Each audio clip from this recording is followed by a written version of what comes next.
ආයුබෝවන් Mom and Baby YouTube channel එක වෙනුවෙන් මං ඔයාලා හැමෝම ගොඩක් ආදරෙන් පිළිගන්නවා. ඉතින් මේ තමයි Mom and Baby YouTube channel එකේ පළවෙනිම වීඩියෝ එක. ඉතින් මේ වීඩියෝ එක අපි ගේන්නේ දරුවෙක් බලාපොරොත්තුවෙන් ඉන්න ඔයා වෙනුවෙන්මයි. අද අපි කතා කරන්නේ දරුවෙක් බලාපොරොත්තුවෙන් ඉන්න ඔබ දැනුවත් වෙන්න ඕනේ මොනවා ගැනද කියන එකයි.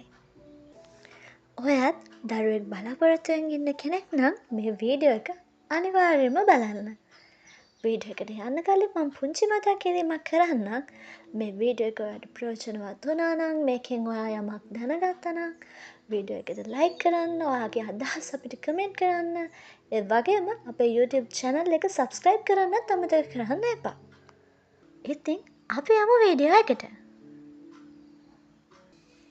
අලුත බැඳපු යුවලකගේ ඊළඟ බලාපොරොත්තුව තමයි දරුවෙක් කියන්නේ. දරුවෝ කියන්නේ අපි හැමෝටම තියෙන ලොකුම සම්පතක්, එහෙම නේද? ඉතින් දරුවෙක් හදන්න බලාපොරොත්තුවෙන් ඉන්න හැමෝටම තියෙන ලොකුම ප්‍රශ්නයක් තමයි අපි කොයි කාලේ වගේද දරුවෙක් හදන්න සුදුසු කියලා. ඉතින් වෛද්‍යවරුන්ගේ මතය අනුව ගැහැණු ළමෙක්, ඒ කියන්නේ අවුරුදු 24 ඉඳන් 26 වෙනකන් වයස ගොඩක්ම සුදුසුයි කියලායි වෛද්‍යවරු කියන්නේ. ඒ වගේම පිරිමි ළමෙක් නම් අවුරුදු 25ත් 28ත් අතර වයස් සීමාව තමයි සුදුසු කියලා වෛද්‍යවරුන් නිර්දේශ කරන්නේ. නමුත් මම නම් කියන්නේ තමන් දරුවෙක් හදන්න ඕනේ තමන් ඒකට ශාරීරික වශයෙන්, මානසික වශයෙන් සහ ආර්ථික වශයෙන් තමන් ඒට සූදානම් වුණාමයි කියන කතාවයි. ඕනෙම යුවලක් දරුවෙක් හදන්න කලින්, දරුවෙක් ගැන හිතන්න කලින් ඒ දෙයට සූදානම් වෙන්න ඕනේ. එයාලා ශාරීරිකව වගේම මානසිකව වගේම ආර්ථිකව වශයෙන්ුත් ඒ දෙයට සූදානම් වෙන්න ඕනේ. මුලින්ම අපි ශාරීරික වශයෙන් වෙන සූදානම ගැන ගත්තොත් ඒක බෙදෙනවා කොටස් පහකට. අපි පළවෙනි එක ගත්තොත් පළවෙනියටම වැදගත් වෙන්නේ තමන්ගේ සිරුරේ BMI දර්ශකය. අපි හැමෝම උසට සරිලන බරක් පවත්වා ගන්න ඕනේ. මොකද අපේ ශාරීරික සුවය දරුවගේ සුවය කෙරෙහි ඍජුවම බලපාන දෙයක්.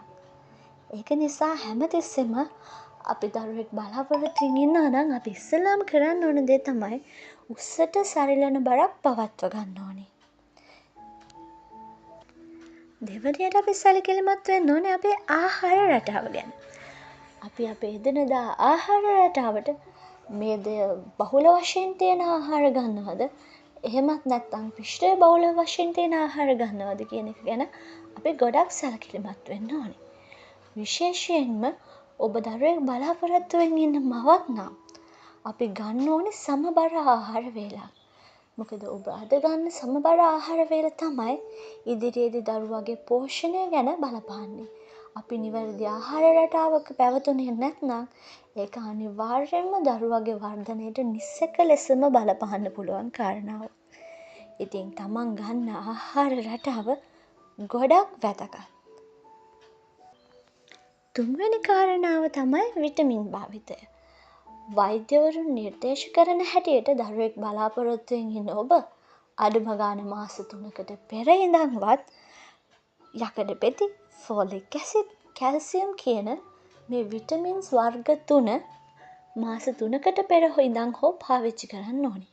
මොකද මේ විටමින් වර්ග 3 තමයි දරුවාගේ මොළේ වර්ධනයට, ශරීරයේ වර්ධනයට බලපාන ප්‍රධාන සංඝටක 3 අඩංගු වෙන්නේ. ඉතින් ඔබත් දරුවෙක් බලාපොරොත්තුවෙන් ඉන්න අම්මා කෙනෙක් නම් මාස 3කට පෙරවත් යකඩ පෙති, ෆෝලික් ඇසිඩ්, කැල්සියම් කියන මේ විටමින් වර්ග පාවිච්චියට ගන්න එක තමයි සුදුසුම. ඒ වගේම තමයි ඊළඟ කාරණය, හතරවෙනි කාරණය. ඔබ රුබෙල්ලා එන්නත් මාත්‍රාව ලබාගෙන නැත්නම්, ඒ කියන්නේ දරුවෙක් බලාපොරොත්තු වෙන්න මාස 3කට පෙරවත් ඔබ රුබෙල්ලා එන්නත් කරගන්න ඕනේ. එහෙම නැති වුණොත් වෙන්නේ දරුවට තමයි ඒ හැම සංකූලතාවයක්ම බලපාන්නේ. ඉතින් ඔබ තවමත් ඔබගේ රුබෙල්ලා එන්නත් මාත්‍රාව අරගෙන නැත්නම් දරුවෙක් බලාපොරොත්තු වෙන ඔබ ඉක්මනින්ම කරන්න ඕන දෙයක් තමයි රුබෙල්ලා එන්නත් මාත්‍රාව ගැනීමට ඉක්මන් වීම. ඒ වගේම පස්වෙනි කාරණාව තමයි ඔබ එක් දීර්ඝ කාලීනව ප්‍රතිකාර ගන්න කුමක් හෝ රෝගයක් තියෙනවා නම් දරුවෙක් බලාපොරොත්තුවෙන් ඉන්න ඔබ ඒ රෝගය අනිවාර්යයෙන්ම පාලනය කරගෙන යන්න ඕනේ. උදාහරණයක් විදිහට දියවැඩියාව කොලෙස්ටරෝල් කියන්නේ දරුවට බොහෝ සංකූලතා ඇති කරන රෝග තත්ත්වයන්. ඉතින් දියවැඩියාව තියෙන අම්මා කෙනෙක්ට ගර්භණී අවධියේදී බොහෝ සංකූලතා මතුවෙන්න ඉඩ තියෙනවා. ඒක වගේම දරුවටත් ඉතාමත් නරක ලෙස බලපාන්න පුළුවන්.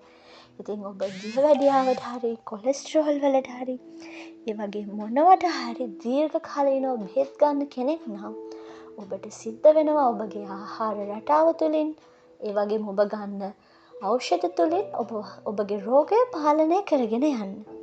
එහෙම නැති වුණොත් ඒක දරුවට ඉතා අහිතකර ලෙස බලපාන්න පුළුවන්. ඉතින් මෙන්න මේ විදිහට දරුවෙක් බලාපොරොත්තුවෙන් ඉන්න ඔබ ඔබගේ ශරීර සුවතාවය ගැන අනිවාර්යයෙන්ම සැලකිලිමත් වෙන්නම ඕනේ. තමන්ගේ සෞඛ්‍ය ගැන ඒ අයුරින් සැලකිලිමත් වීම තුළින් පමණයි ඔබට පුළුවන් වෙන්නේ නිරෝගී දරුවෙක් මේ ලෝකෙට බිහි කරන්න. ඉතින් ඔබ ශාරීරිකව පමණක් දරුවෙක් ලබන්න සූදානම් වුණාට මදි. ඒක තුළ ඔබට මානසික සූදානම් වීමකුත් අත්‍යවශ්‍යමයි. ඉතින් මානසික සූදානම් වීම තුළ අපි ප්‍රධාන වශයෙන් පළවෙනියටම සලකන්නේ ඔයාලගේ පවුලේ තත්ත්වය ගැන. ඉතින් ඔයාලගේ පවුලේ තත්ත්වය ඔයාලා සමහර විට බැඳලා වෙනම ඉන්න කපල් එකක් වෙන්න පුළුවන්. එහෙමත් නැත්නම් පවුලේ අයත් එක්ක ඉන්න කපල් එකක් වෙන්න පුළුවන්. ඉතින් වෙනම ඉන්න කපල් එකක් වුණත් පවුලේ අයත් එක්ක ඉන්න කපල් එකක් වුණත් ඔයාලට පවුලෙන් තියෙන බලපෑම බොහොම වැඩි වෙන්න පුළුවන්. අනික දැන් වෙනම ඉන්න කපල් එකක් වුණත් ඔයාලගේ අතර තියෙන අවබෝධය, ඔයාලගේ අතර තියෙන මානසික සතුට, සැහැල්ලුව මේ හැම දෙයක්ම මාතෘත්වයේ කෙරෙහි බලපාන්න පුළුවන්. ඉතින් ඔබගේ මනස සැහැල්ලු වෙන තරමට තමයි ඔබට පුළුවන් වෙන්නේ නිරෝගී දරුවෙක් මේ ලෝකෙට බිහි කරන්න. විශේෂයෙන් මේ කාලේට දරුවෙක් බිහි කරන අම්මා කෙනෙක්ගේ මානසික සුවය බොහෝ වැදගත් වෙනවා. මවගේ මානසික තත්ත්වය ගර්භයේ සිටින දරුවාට දැනෙනවා. අම්මගේ සිතුවිලි අම්මා ඉන්නේ පීඩාවෙන්ද සතුටින්ද කියන එක දරුවාට දැනෙනවා.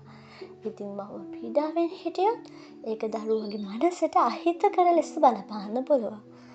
ඉතින් මේ විදිහට දරුවෙක් බලාපොරොත්තුවෙන් ඉන්න අම්මා කෙනෙක් මනස නිදහසින් සතුටින් තියාගන්න ඕනේ.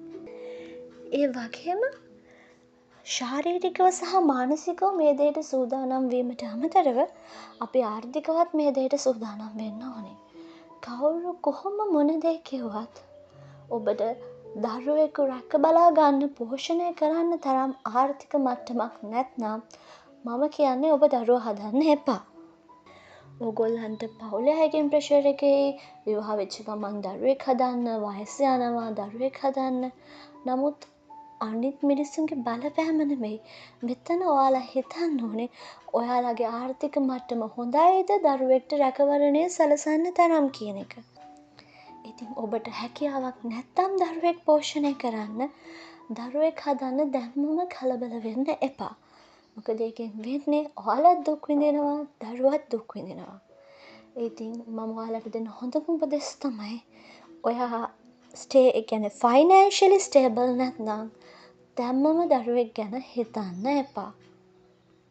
ඉතින් මං හිතනවා ඔයාලට මේ වීඩියෝ එක ගොඩක් ප්‍රයෝජනවත් වෙන්න ඇති.